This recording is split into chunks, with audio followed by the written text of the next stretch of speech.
Gulbiya gan dukhani loi kinduriya hot dukhani loi karba benu roi aso koi toi kar poranor chui hobi koi toi buji poke sun poranayami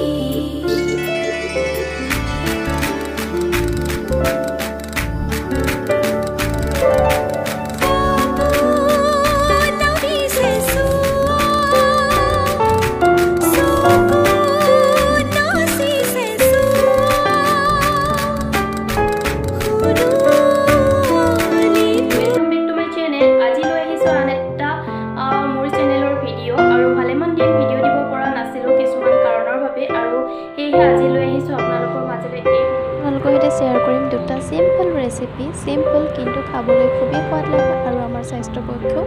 একেবাৰে healthy হয় এই দুটা recipe আপোনালোকে share কৰিম এটা হৈছে কচু মই একেবাৰে সাধাৰণ বনাম আৰু আনটো হৈছে এতিয়া যিহেতু নৰসিংহ পাতবোৰ কোমল কোমলকৈ ওলাইছে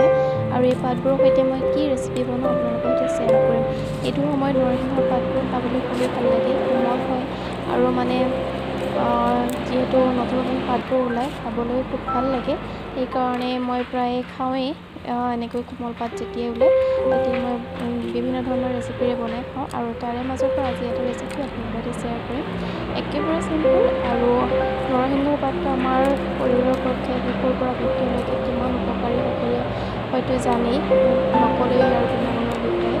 বহুতো গুণেৰে ভৰপূৰ নৰসিংহ পাত আৰু শিশুৰ পৰা বৃদ্ধিলৈকে সকলোৰে দেখাবলৈ উপযোগী আৰু আমি খাওঁ এনেদৰে কিবা কিবি বিভিন্ন ধৰণৰ ৰেচিপি বনাওঁ আৰু এটা ৰেচিপি আপোনালোকৰ শ্বেয়াৰ কৰিম তেনেদৰে বনাওঁ আৰু আমাৰ ঘৰৰ পৰা মই চিঙিবলৈ গৈছিলোঁ তেতিয়া অলপমান ভিডিঅ' কৰা হৈছিল তেনেহ'লে ব'লক আৰম্ভ কৰোঁ কি দেখুৱাম আপোনালোকৰ সৈতে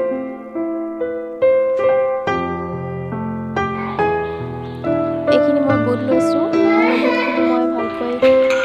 পিচি ল'ম আৰু এইখিনি বুটখিনি মই পিচি ল'লোঁ তাৰপিছত তাত মই যিখিনি নৰসিংহ পাত আনিছিলোঁ সেইখিনি ধুনীয়াকৈ কুটি লৈছোঁ আৰু লগতে মই এটা পিঁয়াজখিনিও আটাইখিনি কুটি লৈছোঁ এতিয়া ডাঙৰ বাচন এটাত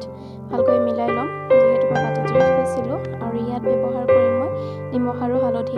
জলকীয়া দিলে খাবলৈ বেছি ভাল লাগে কিন্তু যিহেতু আমাৰ ঘৰত সৰু মাইনা এজনী আছে সেইকাৰণে তাই কিছুমান বস্তু মুখত লৈ আমি খোৱা দেখিলে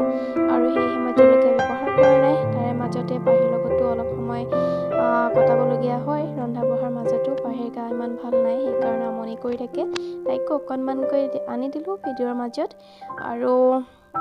এতিয়া মই ৰেচিপিটো কেনেদৰে কৰিলোঁ গোটেইখিনি ভালকৈ মিলাই সানি লৈছোঁ হাতেৰে আৰু এনেদৰে বৰ বনোৱা টাইপত মানে এনেকৈ ভালকৈ ভাজি ল'ম দুই পিঠি ৰঙচুৱা হোৱাকৈ আৰু এইটোৱে একেবাৰে সাধাৰণ ৰেচিপি নৰসিংহৰ পাত এনেদৰেও খাব পাৰি তৰকাৰীও বনাই খাব পাৰি দাইলতো দিব পাৰি বিভিন্ন ধৰণৰ ৰেচিপি আছে সকলোৱে হয়তো জানেই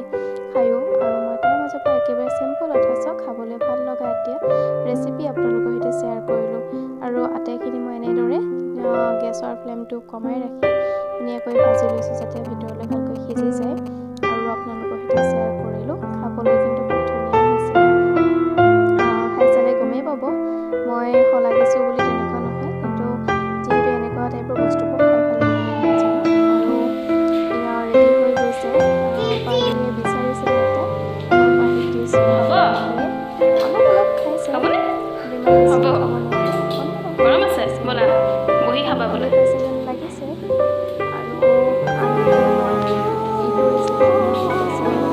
এইখিনি কচু আনি লৈছোঁ ভালকৈ কাটি কৰি ধুই কৰি ল'ম তাৰপিছত কেনেদৰে মই বনাওঁ একেবাৰে সাধাৰণভাৱে আৰু ইয়াত মই ব্যৱহাৰ নকৰোঁ মিঠাতেল মানে তেল ব্যৱহাৰ নকৰোঁ বইল কৰা টাইপত মই বস্তুখিনি বনাম আৰু তাৰ বাবে লৈছোঁ আদা নহৰু লৈছোঁ জালুক আৰু জলকীয়া এইখিনি মই অকণমান ভিডিঅ' মিছ হৈ গ'ল মই প্ৰথমতে কেৰাহীখন পাতি লৈ তাত কেৱল কাটি লোৱা কচুখিনি দি দিছিলোঁ আৰু তাৰ পাছত অলপ সময় ৰাখি যেতিয়া অলপমান কমি গৈছিলে মানে সিজিছিলে তাত মই ৰেডি কৰি লোৱা বস্তুখিনি দি দিলোঁ আৰু তেনেদৰে হৈ গ'লৈ এনেদৰে বইল কৰা কচুটো খাব খুবেই ভাল লাগে আৰু দুপৰীয়া সাজ এনেদৰে আছিল তাৰ মাজতে অকণমান পাহিৰ ভিডিঅ' অকণমান সময় ৰাখিলোঁ যিহেতু এইবোৰ আমাৰ মেমৰি হৈ ৰ'ব ইউটিউবৰ প্লেটফৰ্মত সেইকাৰণে বাহিৰ মানে সৰু কালটো অলপ মই ভিডিঅ' ফুটেজ ৰাখি দিওঁ কিছুমানে যদি বেয়া পায় স্কিপ কৰিব যিহেতু আমাৰ মৰমৰ সেইকাৰণে তাৰ সৰু কালটো কিছু স্মৃতি সোমাই ৰাখিবলৈ চেষ্টা কৰোঁ আৰু ইয়াতে দেখিছোঁ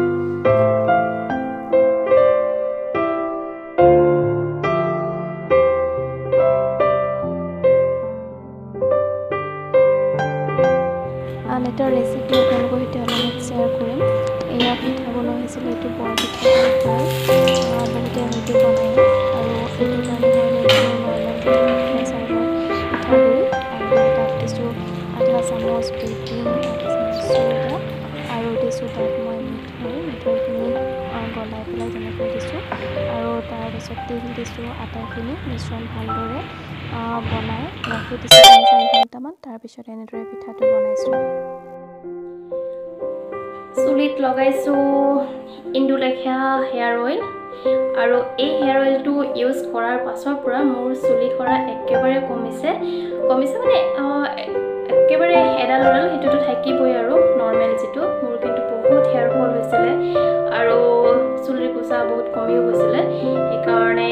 চুলিখিনি মই অলপ কাটিও দিছিলোঁ আৰু বহুতো সমস্যা আছে বাৰু দীঘল চুলি মই এতিয়া কেয়াৰ কৰিব পৰা অৱস্থাত নাই সেইকাৰণে মই চুলি কোচা কাটিছিলোঁ আৰু হেয়াৰ ফলৰ প্ৰব্লেমে মোক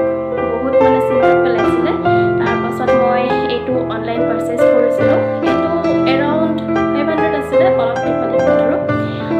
এইটো ইউজ কৰাৰ পৰা মোৰ হেয়াৰ ফল বহুত কমিছে আৰু চুলি কোচা আগতকৈ বহুত ভাল লাগিছে আপোনালোকৰ যদি হেয়াৰ ফলৰ প্ৰব্লেমত ভুগিছে তেনেহ'লে এই অইলটো ইউজ কৰিব পাৰে খুবেই ভাল হয় মই ইউজ কৰি ইয়াৰ ফল পাইছোঁ ভিডিঅ'টি সম্পূৰ্ণকৈ চোৱাৰ বাবে বহুত ধন্যবাদ জনালোঁ যদিহে ভিডিঅ'টি চাই ভাল লাগিছে তেনেহ'লে লাইক কমেণ্ট আৰু শ্বেয়াৰ কৰিবলৈ নাপাহৰিব আৰু যদি মোৰ চেনেলত নতুন হয় তেনেহ'লে প্লিজ চেনেলটো ছাবস্ক্ৰাইব কৰি যাব আৰু লগতে থকা বেল আইকনটো প্ৰেছ কৰি ল'ব তেতিয়াহে আহিবলগীয়া ভিডিঅ' নটিফিকেশ্যনসমূহ আপোনালোকে পাই থাকিব তেনেহ'লে আজিলৈ এৰিছোঁ ইমানতে পুনৰ লগ পাম আন এটা নতুন ভিডিঅ'ৰ সৈতে তেতিয়ালৈ বাই